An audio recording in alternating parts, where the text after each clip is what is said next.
En este momento con Pedro Donoso, él es analista político y director de ICARE para analizar estos resultados. Y la primera pregunta que quería hacerle es si ya podríamos hablar de Daniel Noboa como el posible ganador de esta segunda vuelta, dado ya el 71% de los votos válidos y que la tendencia aparentemente no ha cambiado ya durante la mayor parte del escrutinio. Yo creería que sí. Buenas noches, gracias por la invitación. Creería que sí, digamos, además son los comparativos, es decir, las encuestas preelección, los exit poll y finalmente el 70% de datos oficiales, creería que ya es casi irreversible. ¿Cómo ves tú el resultado en las provincias? Estuvimos conversando hace un momento, parece que hay una tendencia clara que diferenciaría un poco la costa versus la sierra, pero hay provincias en las que el resultado es muy ajustado. ¿Cómo las lees tú? Digamos, es una apuesta muy interesante porque la estrategia del correísmo quizás apuntaba, ¿no es cierto?, a asegurar un voto duro en la costa, como lo fue finalmente en el proceso eleccionario anterior del 2021, ¿no? Pero estamos viendo, por ejemplo, que la diferencia es mínima en Guayas, ¿no es cierto? Guayas además manejando alcaldía y prefectura, en provincias finalmente como El Oro, por ejemplo, es como muy chiquitita la diferencia, ¿no es cierto? No decir, evidentemente, Pichincha, Azuay y Tungurahua, digamos, ¿no? Pero claro, la apuesta de la Revolución Ciudadana es una apuesta, era una apuesta, digamos, geográfica y falló. Ahí la gran pregunta que yo ponía, además en la red social X, ¿no es cierto? Yo planteaba esto de, finalmente, ¿por qué no es suficiente al correísmo, además derrotar, ¿no es cierto?, al anticorreísmo encarnado en, por ejemplo, el gobierno de Guillermo Lasso, ¿no? Es como súper interesante, o deberíamos hacer un profundo análisis cualitativo de qué es lo que está sucediendo, por qué no le es suficiente, digamos, ¿no? ¿Y por qué siguen siendo ellos fuertes en las provincias en donde históricamente han sido fuertes, pero no logran crecer a las otras provincias? ¿Qué podría estar pasando ahí? ¿Sigue todavía presente la lógica del correísmo versus anticorreísmo?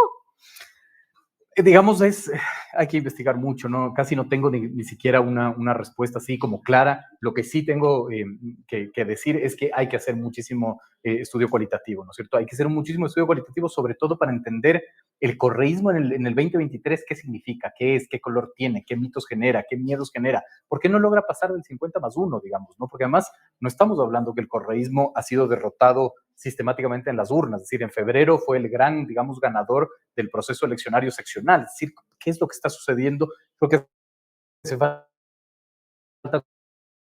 investigación. Ahora, el clivaje correísmo-anticorreísmo puede ser un clivaje mentiroso que se activa y se desactiva dependiendo de al correísmo le beneficia finalmente, ¿no? Es decir, es como un juego interesante. Yo creo que el correísmo le apuntalaba finalmente a activar ese correísmo-anticorreísmo y ahora finalmente creo que no le funcionó, ¿no? ¿Cómo ha cambiado el electorado en estas elecciones? ¿Cómo le ves tú en comparación con las elecciones anteriores, las de 2021, pero también en comparación con anteriores elecciones más pasadas, las de 2017, sobre todo por la presencia de jóvenes y este supuesto llamado que ha hecho Daniel Noboa a la juventud? A ver, yo soy como muy crítico del hablar del voto joven. Es decir, para mí el voto joven no existe como una identidad política. Son jóvenes votando, son cosas distintas, ¿no? Es decir, hay jóvenes que votan por el correísmo, hay jóvenes que votan por el anticorreísmo. Finalmente, el comportamiento de los jóvenes tampoco está absolutamente unificado. Es decir, no somos un país uniforme. El joven de Esmeraldas, digamos, votará distinto del joven de Tungurahua, el joven de Tungurahua distinto del joven de Manabí. Es decir, no se puede empaquetar y también requiere muchísima investigación cualitativa para saber finalmente qué es lo que está sucediendo. Ahora, también es interesante porque todo el mundo dice el voto joven pone presidente, es que el voto joven es la mayoría del electorado, porque por lo tanto ya no hay que hablar del voto joven, hay que hablar de la mayoría del electorado, digamos, ¿no? Pero sí hay que entender, digamos, qué está detrás y por qué no logra cuajar, ¿no? En una entrevista hace unos minutos me decían, puede ser que la sociedad es muy machista y no votan por una mujer, pues entonces no habría ganado Marcela Guiñaga o Paola Pavón. Es decir, falta mucha investigación para entender estos fenómenos, ¿no? Ahora, pensando ya en Noboa y en su posible virtual presidencia, ya cuando tengamos resultados totalmente confirmados, él llega a estas elecciones sin una estructura política, sin un partido que lo respalde, llega él un poco solo, en lo cual también hay que analizar muchas cosas, pero llega él solo, sin una plataforma política. ¿Podría ser la plataforma del papá, el extinto PRIAN y lo que quede de él, esa plataforma que le dé a él la manera de gobernar, posibles ministros o en general una plataforma para poder llevar el trabajo este año y medio? Es que finalmente, si regresamos a ver la plataforma del ex PRIAN, ya no es una plataforma, varios de ellos incluso fueron gobernadores de Guillermo Lasso.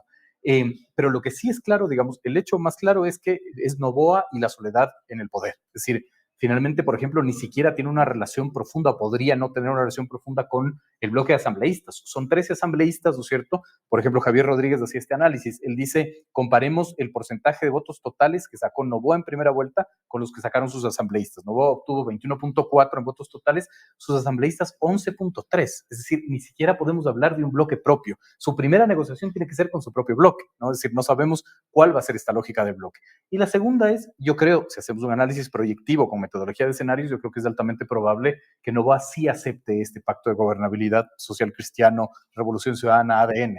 Es decir, a mí no me sorprendería que Henry Kronfle sea el nuevo presidente de la Asamblea, por poner, sí, digamos, un ejemplo, ahora sí, ¿no? Entonces, sí, porque además no estamos entendiendo cómo se está reorganizando el poder en el Ecuador. Es decir, es la soledad de Noboa en el Ejecutivo, la vigencia y el peso político de la Revolución Ciudadana en el Legislativo y en los gobiernos locales, la presencia del Partido Social Cristiano en el Consejo de Participación Ciudadana, la justicia en disputa, y de ahí tenemos que regresar a ver a la periferia, es decir, los movimientos sociales, la CONAI y los sindicatos intentando tener presencia política, el crimen organizado también, digamos, intentando cambiar el mapa de este país a través de la violencia.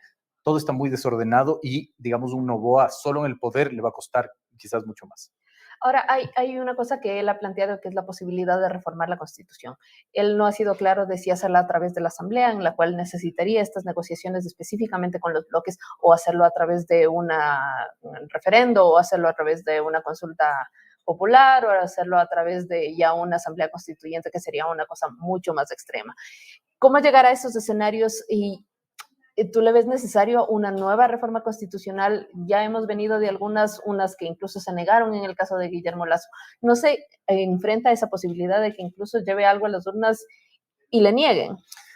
A ver, es una pregunta interesante, digamos, ¿cierto? Yo creo que uno de los grandes fracasos de Guillermo Lasso es no haber entendido que había que cambiar las reglas del juego.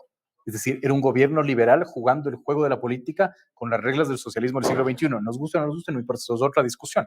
Pero nunca se entendió finalmente. Es decir, Guillermo Lasso debió haber convocado a una constituyente, a una consulta popular después del éxito de las vacunas. Es decir, con ese fuerza, ¿no es cierto? Lo que he escuchado finalmente de las declaraciones de la vicepresidenciable es que van a hacer una consulta popular en los 100 primeros días, es decir, van a intentar cambiar las reglas del juego, ¿no es cierto?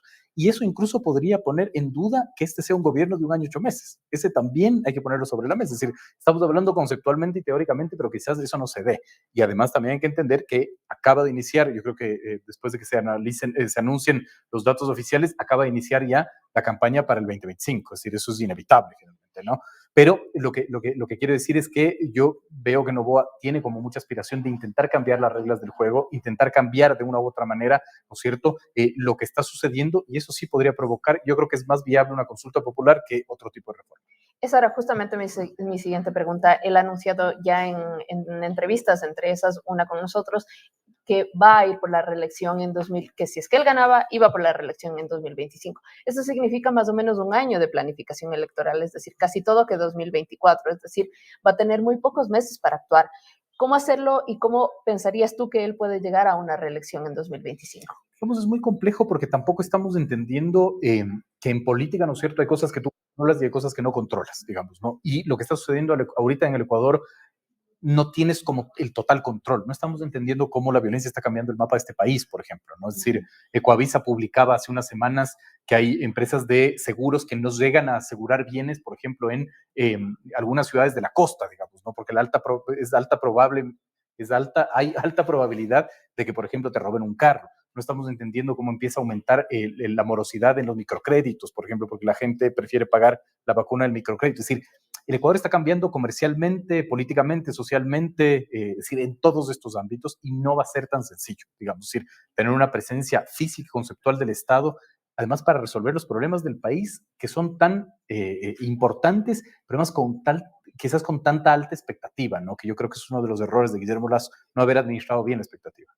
Ahora, finalmente, para ir cerrando, ¿cuál crees que será el papel de la vicepresidenta? Hemos visto que es una figura muy polémica, es una figura que ha tenido unas posiciones bastante radicales y de las cuales incluso Noboa se ha desmarcado bastante. Tal es así que la vicepresidenta está ahorita en el Consejo Nacional Electoral mientras él está celebrando con su familia en Olón. ¿Cómo leer esta figura? Pensando también que este último vicepresidente que tuvimos y que tenemos en el momento ha sido también una figura bastante distante del presidente. Digamos, es una incógnita todo lo que rodea a Noboa. Es decir, no solo digamos cuál es el papel de la vicepresidenta, sino cuáles van a ser sus ministros, cuál es su propia identidad política. Para mí es muy difícil como determinar, ¿no es cierto? Y el último gobierno que no tuvo una identidad política fue el gobierno de Guillermo Lasso, ¿no? Y eso pasa factura porque cuando no tienes una identidad política es muy difícil establecer estrategias políticas finalmente. ¿Cómo va a ser tu política pública, etcétera? Entonces, no tengo claro cuál vaya a ser el rol finalmente de la vicepresidenta con todos estos bagajes y este peso político, pero también, digamos, la gran inquietud. ¿Cuál va a ser el ministro de Gobierno de Daniel Noboa que pueda hacer lo primero que tiene que hacer, que es asegurar gobernabilidad de su propio bloque?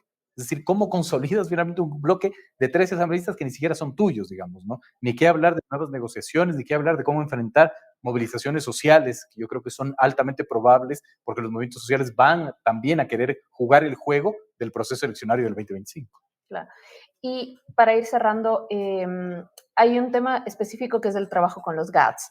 El alcalde de Quito, que lo entrevistamos hace pocos minutos, decía que él está dispuesto a trabajar, pero que también sería un reto para él, sobre todo pensando en que Daniel Noboa llega con un alcalde, que es el alcalde de Salinas, un cantón más bien pequeño, y no tiene capacidad de reacción frente a esto específicamente, con problemas que se puedan venir por el fenómeno del niño, por la inseguridad misma, en las que él tiene que trabajar con los gobiernos seccionales. Tiene un solo alcalde y del otro lado tiene un grupo bastante grande de alcaldes de Revolución Ciudadana.